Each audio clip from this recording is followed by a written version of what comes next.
Joined now by City Councillor Paula Fletcher for her reaction to the video and everything that's going on. And Councillor, the word we keep hearing to describe that video and the mayor's attitude, his appearance, his actions is frightening. Yes, it was frightening. It was pretty violent, and perhaps people feel a little intimidated by the mayor, including maybe city staff or even some of his own staff. Do you think the release of this video changes things, even for those who are willing to stick by him through the admission and the apology? You know, I think every day there's something else happening, and it seems to get worse and worse and worse.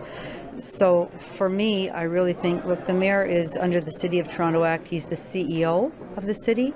He's there to provide leadership to City Council. And I've been talking to HR experts. What would happen if the CEO of, say, Global was in this type of crisis? People would have to manage that, and they would have to really think about what's best for that corporation. I'm hoping that the deputy mayor and others, and including his family, are able to get through to our mayor and say, you actually do have to do what's best for the City of Toronto. You need to be a leader, and that means you have to get some help. You can't keep sitting in that mayor's chair pretending there's nothing wrong. Do you think a leave of absence and a treatment program is good enough at this point, or does it need to be a full-fledged resignation?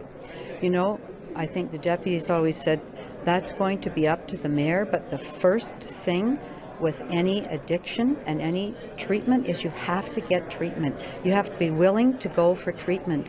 And I think everybody in Toronto is saying, Mr. Mayor, you have to be willing to go for treatment, and you do need to take that leave of absence.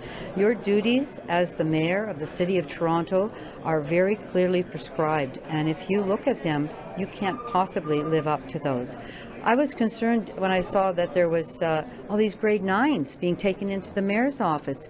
In some ways, it's not business as usual. It can't be business as usual any longer with some of these revelations, Jackson. Councillor Fletcher, thank you so much for your time. And that is something we discussed yesterday, Carolyn, was how do you talk to children and young people, children who are here touring through the mayor's office yesterday about something like crack cocaine use, just one of the many troubling questions that now surround Mayor Rob Ford.